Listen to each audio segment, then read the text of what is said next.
Obviously, an Italian restaurant, we serve pasta. We make all of our own pasta. We've really seen a gluten pandemic. Durum wheat to make our pasta with, which they grow durum here in America, but it's usually by a big food company. One of the 4 things that I talked about, it's not the same. And so they have to enrich it with vitamins and minerals, but it's like they're fake. They're not like naturally occurring. But you've got an interesting take on helping them take care of themselves that I've never heard of. I think every business owner would love to provide some type of health insurance to the staff. Instead of spending money on healthcare insurance for something I don't have a lot of confidence in, I don't think it's a really good bang for your buck. I'm urging them to look at their blood and start taking vitamins and supplements now. The problem is not everyone's interested in looking at their blood right now. The season of health is on cruise through HTX. And a brief reminder before we get started to please, for the love of all things sacred, talk to your primary care physician before trying anything you hear during any of these episodes this season.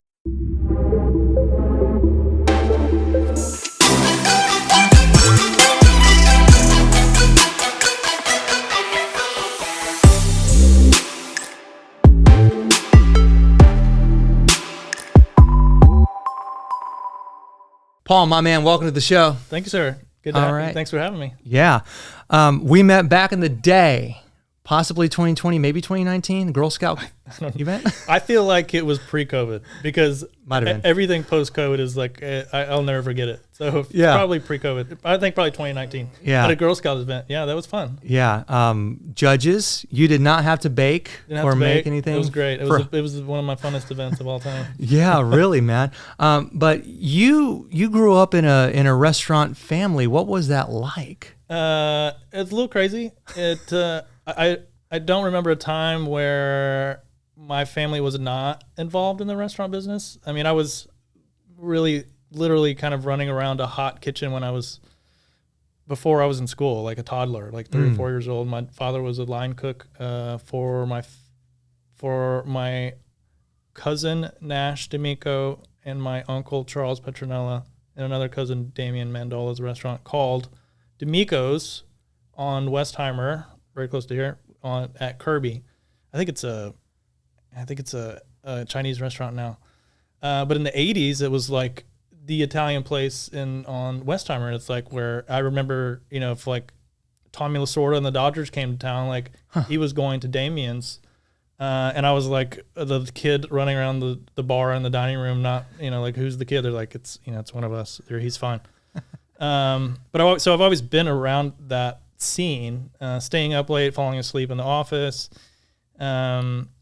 And then, it's really hard. My family has always, done business with other family members, cousins, uncles, brothers.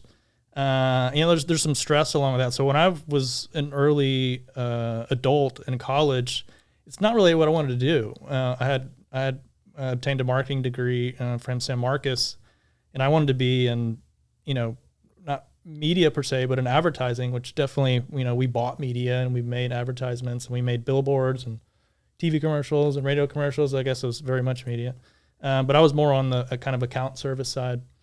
Did that for a while, got my corporate fill, the 9-to-5 kind of fill. And at that time, my parents had opened Paulie's. They named it after me.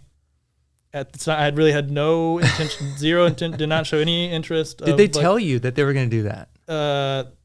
They did. They were floating names around. Okay. Everything, and it's like they kind of sat me down, like it was like a big deal. Like, hey, we're thinking about naming it Paulie's. And at the time, I was like, okay, it's so cool. Like, I'm supposed to meet a friend. Like I was like, is this what the conversation's about? Now that I look back at it, they were planting the seed for me. Hey, like if we're gonna name this after you, we hope that you would kind of take it over. The conversation was not held at that time, but later on, I figured I was like. I realized that's what the conversation was about. I feel like that's a smarter play than trying to guilt you over time into getting into. There might have been a little bit of that. There was a little bit of that too. But it came to be, they were been working in restaurants their whole life, and now they were owning one and really doing everything themselves. They were cooking, managing. They weren't like sitting on top of the hill owners. They were actually cooking the food every day and, running the registers. And it was like true, like the literal meaning of mom and pop. And I worked there off and on while I was finishing college. And then I got to a point in my career in advertising where I was like, we'd sit down and have annual reviews and raises. I was like, man, I'm working on $1 million advertising accounts and I'm not going very far. And I feel like I really have like the personality to do something for myself.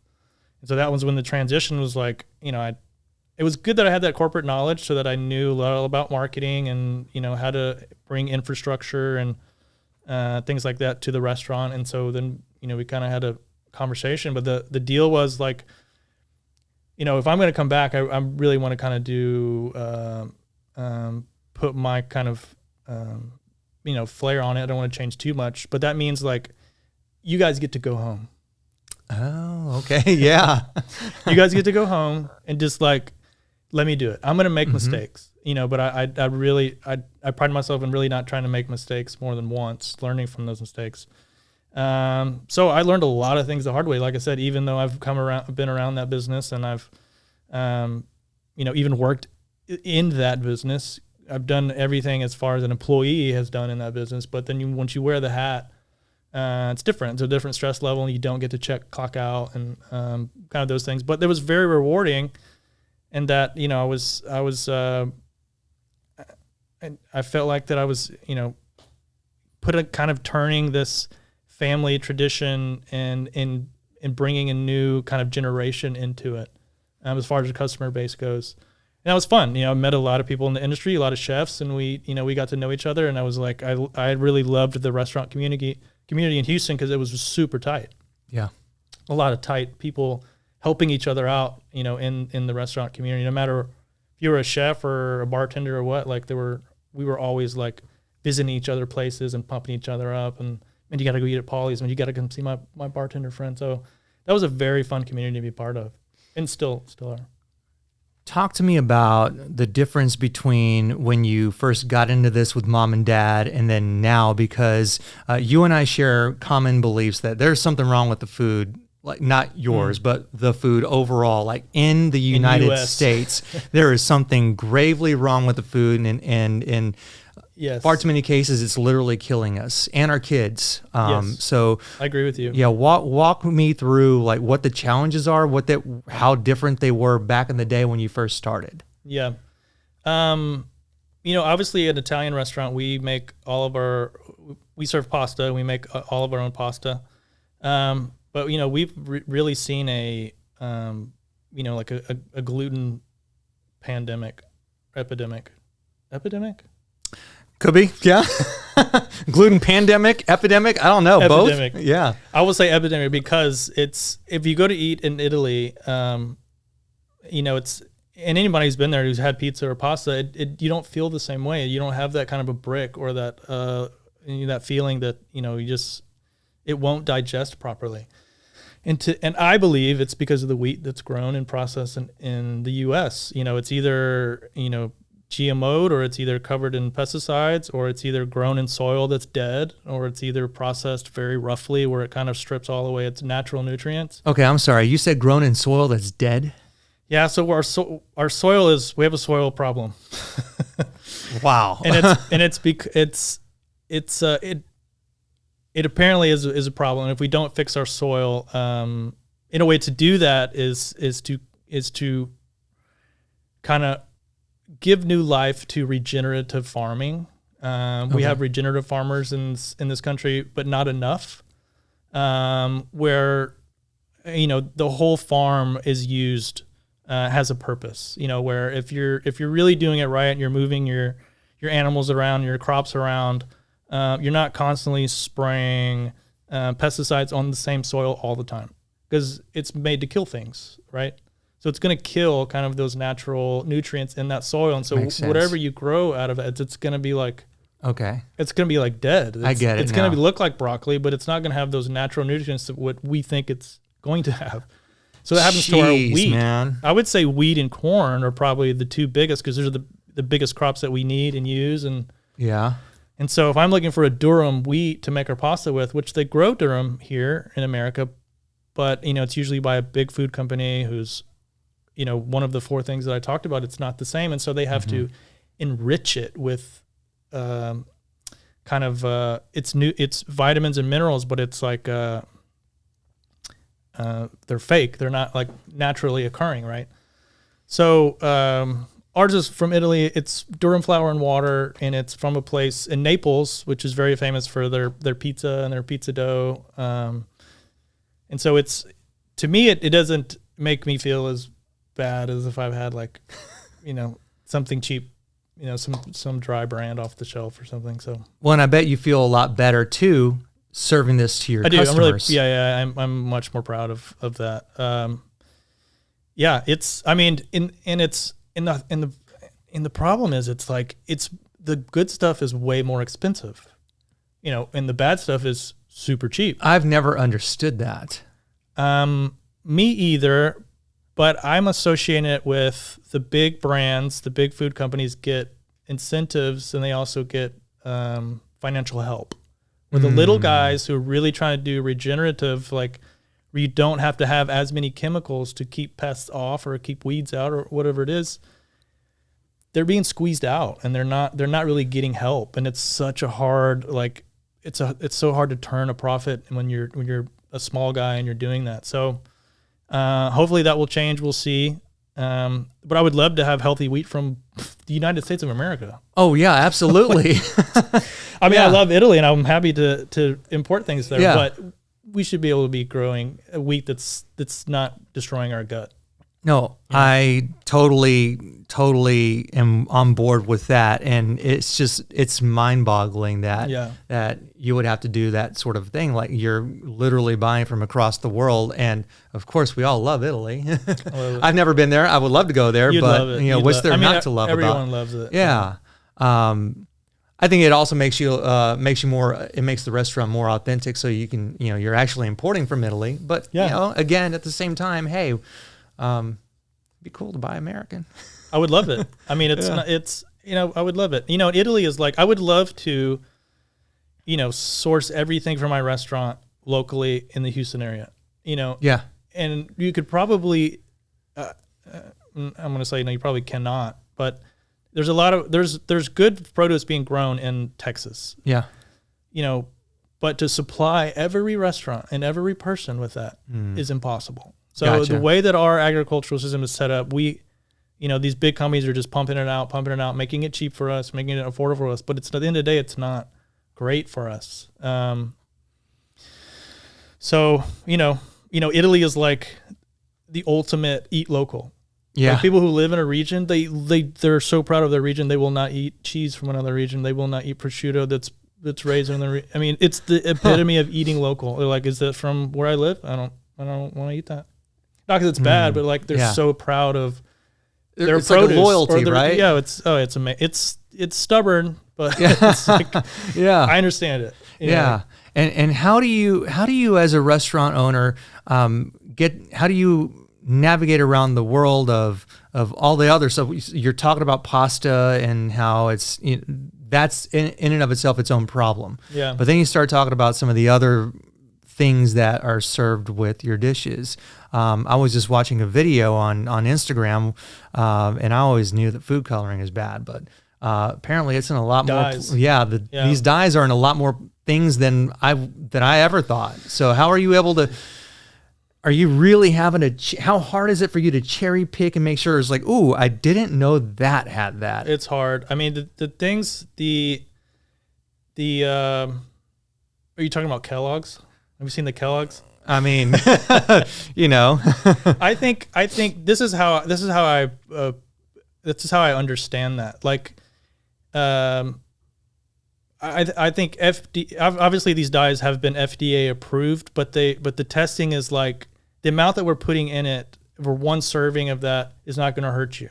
But I think what they don't realize is if a kid is like eating these dyes every day for breakfast, and this is their favorite cereal, and they're doing it for years, that's a problem. Yeah. I think if you have like a sweet treat or, a cake that's coated in icing or something, I don't think that's a problem, but I think the problem lies in like repetitively putting this in your body and not giving your body a chance to detoxify it. Right. Because their bodies are amazing. You know that. Yeah. And so it has the ability to detoxify. But when you're pounding it, it's like if you abuse drugs and alcohol. Like if you're doing it every day, your body is gonna shut down. Yeah.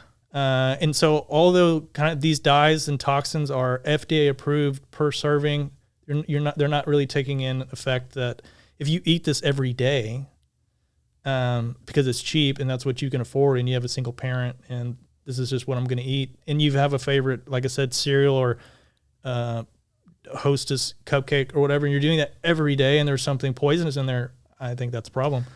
We don't have many dyes. We do decorate cookies, obviously, but it's very little, and you're not eating Polly's cookies every day because they're so rich in butter and sugar that I don't think you could. You have one cookie and it's like, all right, I need a glass of water. Yeah. Because they're just so buttery. I mean, it's real butter and real sugar and real flour, but they're just loaded full of like goodness and butter. If anyone has a recommendation on food dyes, food coloring as far as decorating desserts that's not that's like natural, I'm always looking. And the problem is they're expensive and they're really hard to find, and they bleed. Like if you're trying to decorate something, sometimes they're powder and they bleed into everything else. Oh, gotcha. So if you're like a baker or an artist baker and you're really like trying to nail down decorations and colors, you're disappointed when you kind of have to use some of these natural products. I think natural products can get better, and I would love to use them. And I'm open to anybody that knows a product that's like really good in the kitchen. I want to talk a little bit about your interesting take on taking care of your employees. You've got dozens of employees, and you 40. want to, 40. No small feat to handle as a restaurant owner in Houston, but you've got an interesting take on helping them take care of themselves that I've never heard of. Well, I think every business owner would love to provide some type of health insurance to the staff. As a small business, especially a restaurant, and there are restaurants who do it, but my concern is the way that health insurance is currently modeled. If the plan that we could afford for every single person, I'm not confident that plan would really even help that person unless they had an emergency or something. So what I've started doing personally is started looking into my personal blood work. So I've been doing that for a few years. Nothing crazy. I'm not. It's even just looking at your blood work and going, oh, that's interesting, or I'm glad I don't have that, or glad is almost peace of mind in itself. Right. So instead of spending money on healthcare insurance in something I don't have a lot of confidence in, I don't think it's a really good bang for your buck, especially if my staff's not going to be able to use it very well. I'm urging them to see the same people I'm seeing and look at their blood and start taking vitamins and supplements now. The problem is I've had some takers, but not everyone's interested in looking at their blood right now. So maybe it's a youth thing. It's definitely a youth thing. They're invincible. Like most people are younger than me, and they're just not interested in it. Yeah. But I'll keep offering it. I've had a couple of people, I had a kitchen manager that took advantage of it, and he learned that he was pre-diabetic. And he would not have known that he was pre-diabetic. And he had a glucose monitor attached so that he could see what he was eating, how it was affecting his glucose. And so if you never would have done that, and you just keep living the lifestyle and eating what you're eating, you might have been full-blown diabetic. Right. And now being on real prescription diabetes medication. And so, the point is to like not have to rely on medication, or, as least as possible. Right. So it's like investing in your health, keeping that healthy, opposed to, so now spending for some money on something that's preventative. Just like, yes, 100% preventative. But you don't know that unless you look at your blood. Yeah. So that's where I stand on that. I think it's changed my life, physically, mentally. I feel stronger. I feel better. I feel more clear-headed. It's been great. I wish everyone did it. So I got to thank you for the book. This is Polly's by Paul Petronella. And then I got the shirt here. Yeah. And I love this. This is so kind of you. Yeah. It's Polly's, pollysrestaurant.com is his website. But look at this. Doing good is contagious. That applies to you very much. So one thing I didn't say, we met at the